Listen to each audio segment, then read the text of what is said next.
Oi, gente. Bom dia, boa tarde, boa noite, dependendo do horário que vocês estiverem assistindo. Essa é a nossa 8ª aula com o tema Renascimento. O Renascimento ele é a primeira parte da Idade Moderna, ou seja, a Idade Média acabou, foi finalizada durante a formação das monarquias nacionais, que foi o tema da nossa última aula. Espero que você tenha ficado alguma dúvida, vocês venham me procurar ou procurar os monitores, tá? O Renascimento, só dando uma breve introdução, o significado da palavra renascimento. Renascer, nascer de novo. Ou seja, o que estava nascendo de novo? Era cultura, era ciência, eram aspectos que durante a Idade Média estavam praticamente acabados, mortos, porque não tinha a liberdade de poder cultivar, por exemplo, a ciência, a cultura, a economia. A economia começou a ser cultivada no final da Idade Média já. Então vamos lá. Opa! Aqui. A origem do Renascimento como eu disse, nascer de novo. É uma nova forma de observar o mundo, diferente da que estava na Idade Média. Era uma forma mais aberta de ver o mundo. Atividade mercantil fortalecida, ou seja, atividade de mercado, atividade da burguesia, de comércio, de desenvolvimento econômico.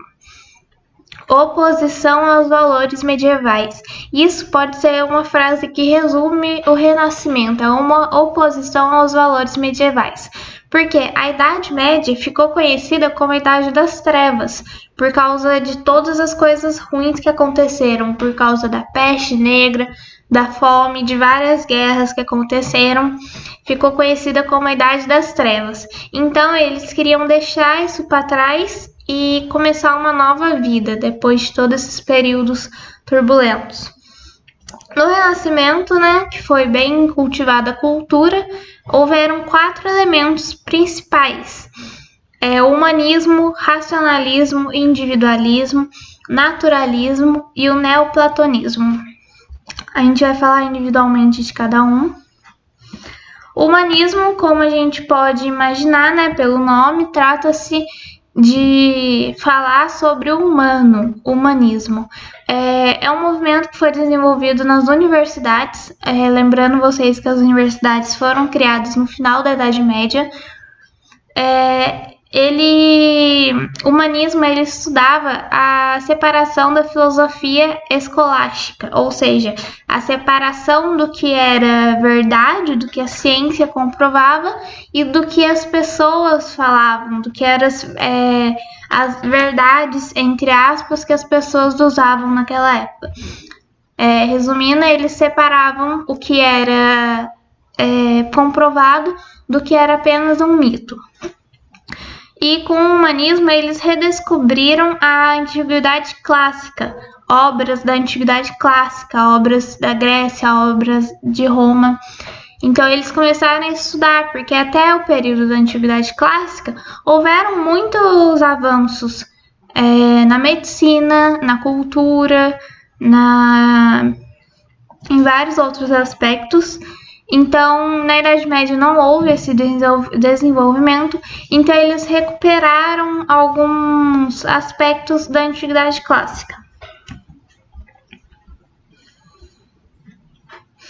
O racionalismo e individualismo, como o próprio nome já diz, é razão e individualismo. Esses 2 elementos são essencialmente humanos. A razão, porque o ser humano é o único animal que tem, que consegue racionalizar, consegue ter razão.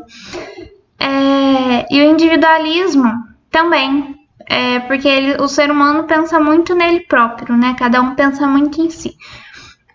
Então, são elementos essencialmente humanos e são princípios burgueses, porque com a burguesia houve o surgimento da estruturação da economia, em questões econômicas.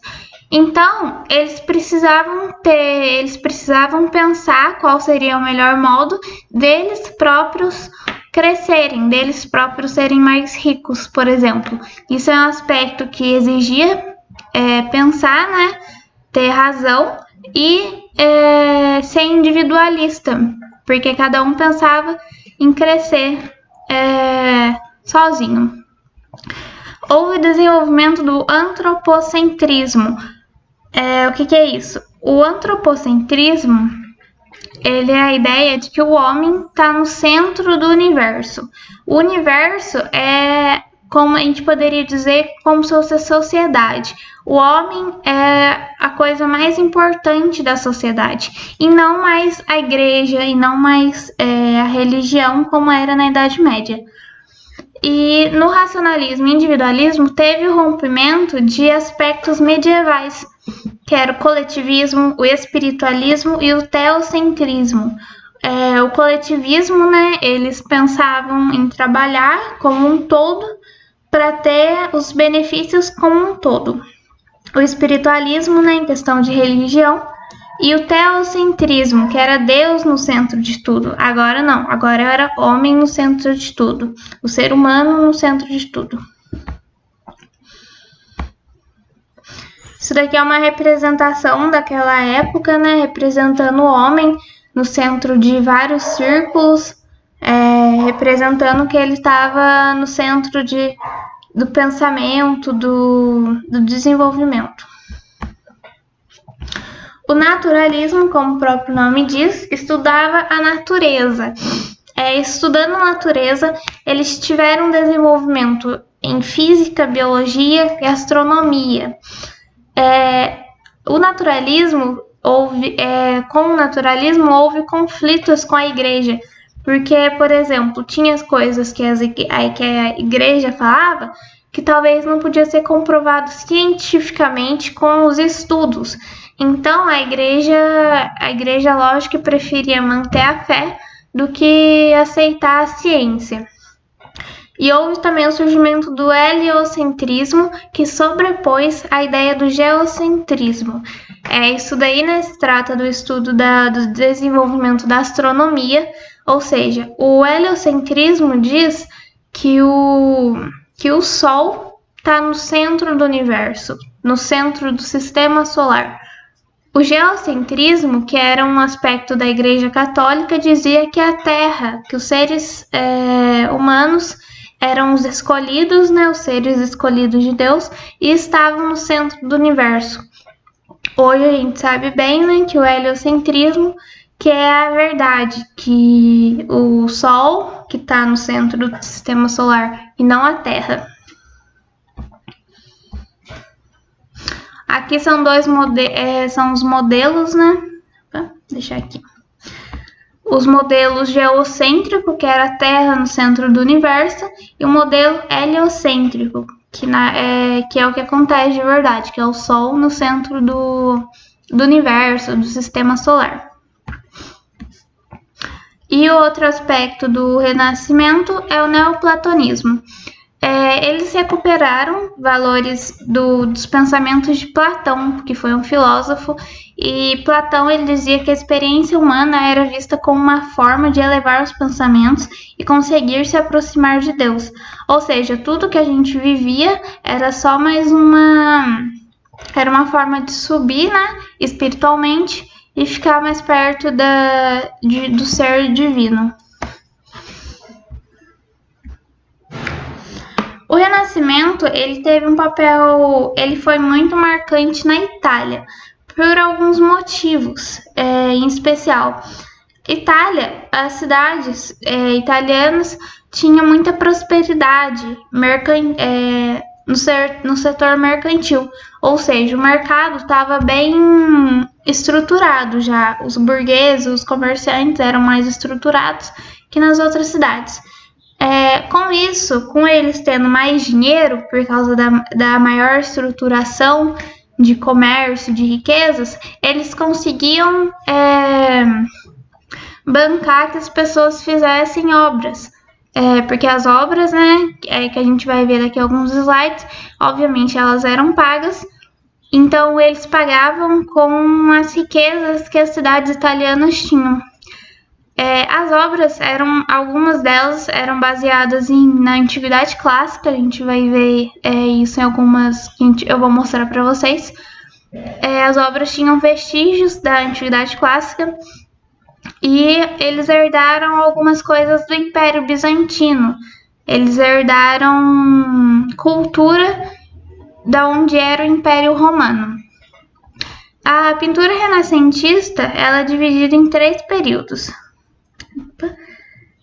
300, 400 e 500. O período 300, que é no século XIV, ele dá destaque para o artista Giotto. Giotto, ele foi o pioneiro na utilização de perspectiva, coisa que não era utilizada nas pinturas, e ele retratava muitos personagens e passagens religiosas, como que a gente pode ver, né, a representação de Jesus, de anjos.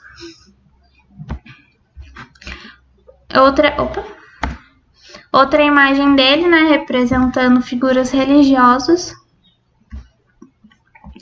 O período de 400, ele tem destaque para Masaccio e Botticelli.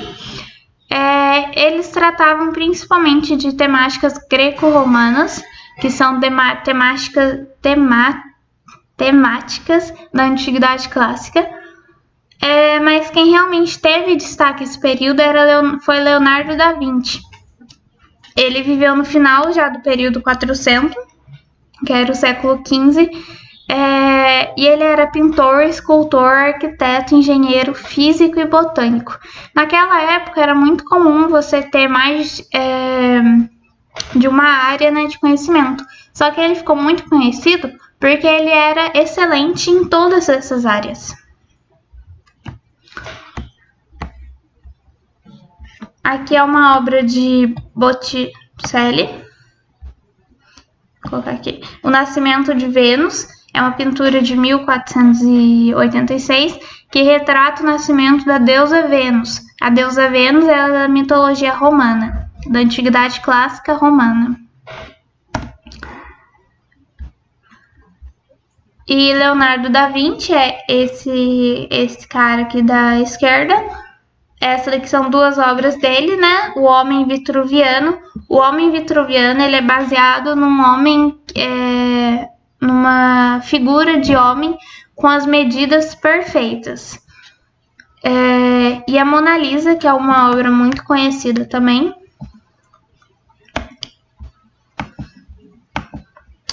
O período 500, ele destaca-se para o pintor Rafael. Ele ficou conhecido como pintor das Madonas, porque ele retratava muitas vezes a mãe de Jesus e por ter pintado a escola de Atenas. Mas ele tem destaque, mas o principal nome do período foi Michelangelo. Michelangelo ele foi pintor, escultor, arquiteto e poeta, e ele pintou a Capela Sistina e o Juízo Final. Isso daí foi uma pintura de Rafael, né? Madonna no Prado, que é mãe de Jesus com ele, um anjinho. A Escola de Atenas. A Capela Sistina. Isso daí já é de Michelangelo, né? Todas essas pinturas, o teto, as paredes. Isso daqui é aquela imagem conhecida, né? A criação. Foi Michelangelo que fez. Mais uma imagem, né, da Capela Sistina. Esse daí foram os 3 períodos de artes, de pintura, né? O Renascimento literário. Agora na parte de escrita. Na Itália teve destaque para o autor de A Divina Comédia, que foi Dante. Ele se destacou pelo modo da escrita, porque a obra dele, A Divina Comédia, foi escrita em italiano. Isso daí foi um avanço, porque todas as obras naquela época eram escritas em latim. Então ele escreveu italiano, foi um afronte para a sociedade. E Nicolau Maquiavel, que inovou escrevendo sobre política em sua obra O Príncipe. Naquela época não tinha muitos escritos sobre política, então ele foi um dos pioneiros. O Renascimento literário na Inglaterra tem esse destaque para Thomas More, o autor de Utopia. Ele fez uma obra em que propunha a criação de uma sociedade utópica. O que significa isso? Significa uma sociedade onde não houvesse desigualdade, onde não houvesse batalhas, guerras, onde não houvesse fome. É uma sociedade perfeita onde todos vivessem bem, em níveis iguais. Mas o principal nome, né, do Renascimento literário na Inglaterra foi William Shakespeare. Ele foi poeta e dramaturgo e escreveu peças como Romeu e Julieta, Hamlet e Macbeth. Talvez vocês estudem alguma dessas obras na matéria de literatura. Na Espanha, destaca-se Miguel de Cervantes, que foi autor de Dom Quixote. É uma obra que até hoje também é cobrada em alguns vestibulares. E em Portugal, o Renascimento literário dá-se destaque para Gil Vicente e Luís de Camões, que foram obras que marcaram época também, que até hoje são estudadas. O Renascimento, né? A gente falou sobre o Renascimento em questão de artes. O Renascimento científico, ele ficou marcado por Nicolau Copérnico e Galileu Galilei, que foram grandes nomes do desenvolvimento científico e matemático da época. O Copérnico, que formulou a teoria do heliocentrismo, que estava o Sol no centro de tudo, e Galilei a confirmou. Só que Galilei acabou sendo perseguido e morto pela igreja, porque a igreja ainda queria estar no poder. Isso daqui é mais uma representação do modelo heliocêntrico, que o Sol está no centro dos outros planetas. Isso daí foi o Renascimento. Como eu disse para vocês, eles renasceram em questões culturais. Na próxima aula a gente vai falar da reforma religiosa, do movimento de Martinho Lutero e a Revolução Comercial. Ou seja, o Renascimento ele ainda vai continuar, mas essa daí foi a primeira parte do Renascimento, né, que ficou conhecida como Renascimento. Na próxima aula que a gente vai estudar vai ser a Reforma Religiosa, um grande avanço também, um grande afronte à Igreja Católica. Espero que, se tenha ficado alguma dúvida, vocês me procurem os monitores. Bons estudos para todos. Tem lista de exercício no Que Mágico. E até a próxima aula.